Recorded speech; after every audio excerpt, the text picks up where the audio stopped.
Are you struggling to get great drum tones in your productions or demos but don't know where to start? Maybe you're overwhelmed by the overabundance of drum samplers out there and don't know which one to pick. EZDrummer and its bigger brother Superior Drummer from Toontrack are widely known as the most popular drum software samplers out there. But with all the competition that emerged in the last decade, are they still relevant in 2024? In today's video, I'll be taking a close look at Superior Drummer 3, the flagship drum software by Toontrack. We'll first be going over the main features of its interface, then I'll be showing you how to get mix-ready tones in no time, and finally, we'll put it to the test in a real metal and rock context. Let's get going.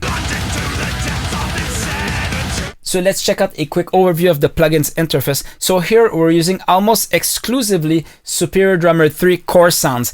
Only on the kick and snare we have some extra layers added. But this is basically a Pearl kit with VST cymbals. If you want to change any part of your drum set, it's very easy to do so. You simply right click on your source and you're going to see all the different options available. And also you can have, for example, samples made with brushes, with rods, with felt mallets. You can also have multiple sounds being played at once. For example, on the snare drum and on the kick drum, as you can see here, when I hit, you have multiple sounds. You have this main one here, which is the Lignum custom snare drum, but you also have this one, Tama bell brass, and then here Gretsch solid aluminum, and all stacked together it gives a punchy sound like you find in modern production. Same thing for kick drum. You have this main sample, then this one. If we hit the stack here, you see the power that it has. So that's really the key to get really heavy tones, multiple samples that are phase accurate stacked. Then here we have the Groove tab. So this is to get you started to create really cool parts in no time. So you can simply go in the type of music that you're playing. So in this case, we're metal.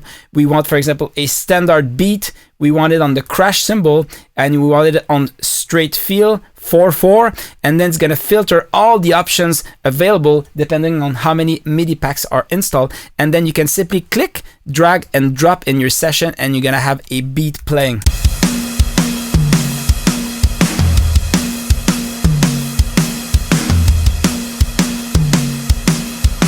And what's really cool with those grooves is that they're not 100% on the grid. They were played by a real human on an electronic drum set, or they were mapped on an acoustic drum kit. So it has some kind of variation and articulations that makes them really cool, usable, and really saves you time instead of programming with the pencil tool. Then you have the mixer tab. This is where the magic happens. So if you're not a mixer and you're just a musician trying to get killer sounds going, this is where it's at. So depending on the preset that you're gonna pick, there's gonna be different effects being applied, but also different routing. So for example, here is a regular drum set layout: kick in, kick out, snare top, hi-hats, toms, ambience mic, like rooms. But you also have different buses. And here on this specific preset, you have parallel processing being applied to the whole drum kit bus. You can see here there's a SAN. So this is all the drum set that we can hear. And let's mute this parallel processing bus to show you the difference in sound.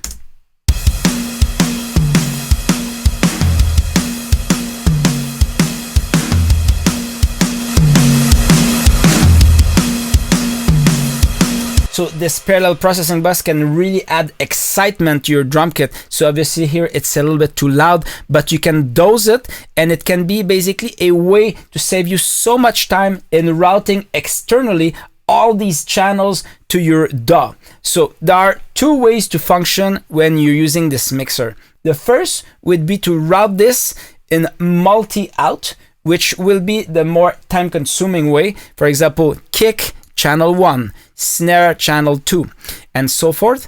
Or you can simply use it in stereo. So right now we're only using everything in stereo.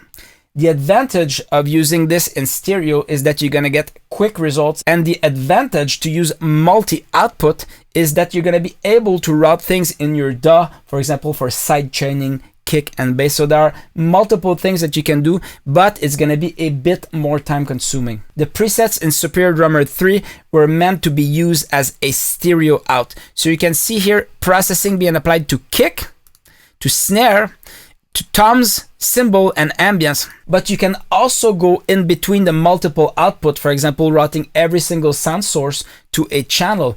You can actually route the buses to specific channel. So you can decide to route kick, for example, as a bus 1, 2, and then snare as a bus. Same thing for tom, cymbals. So you can keep half of the processing and routing being applied to save you some time. So this is a good compromise to get killer sound right out of the box, and that way you don't have to buy any effects, any plugins. All the plugins are already built in the Superior Drummer 3 engine, so that can really help you achieve killer sound in no time. For example, let's listen to the kick bus with no effects being applied.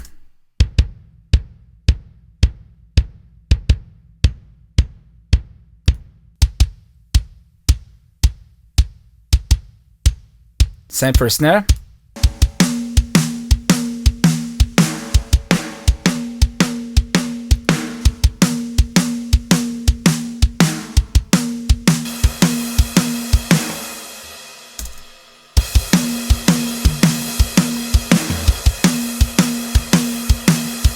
So there's quite a lot of processing going on with this specific preset. So this can be a massive time saver, and not only that, it can give you some cues if you're trying to learn how to mix, how the processing is being done on drums, not only on single channels like kick in, kick out, but also on buses. So that's a good way to get you started. Outside of the mixer tab, there are also many things that you can do in the drums tab to help shape the sound of your drum set, like level, tuning, and for example, what's more annoying than the floor tom that's resonating forever? So here you have envelope and offset, so you can shape the attack, sustain, decay, and release. So in this case, the floor tom had a lot of resonance. So let's check out without the envelope setting activated, and with the envelope setting activated. Same thing with the other floor tom.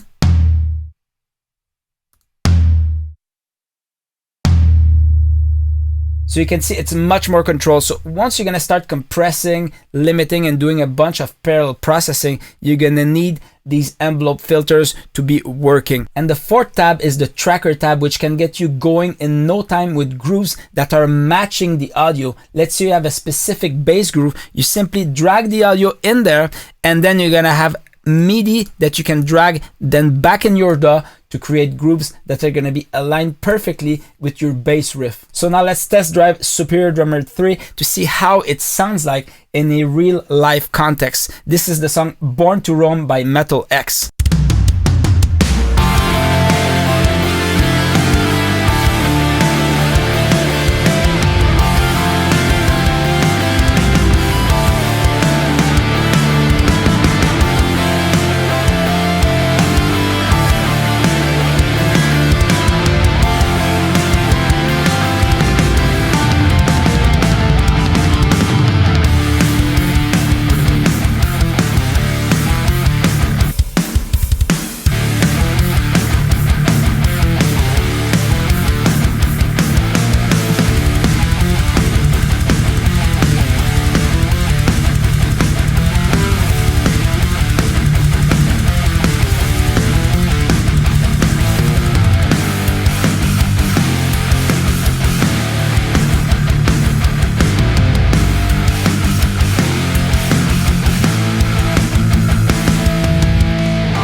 So I basically imported the MIDI in that session, loaded Superior Drummer 3, picked Gen style preset, and there really wasn't that much tweaking being done, other than changing the main snare sound to the 8x14 Lignum custom snare. So that really helped give some fatness, some boldness to the snare sound. The kick was already sounding pretty good, and the cymbals I picked Paiste mostly instead of what was there set up at the beginning. So really good results in almost no time. I hope that you dig Superior Drummer 3 as much as I do. If you found value in this video, smash that like button, drop a comment below, share with your friends, and if you want to know more about how to program MIDI drums and get going in no time, check out this video which talks all about it. Hoping to see you there.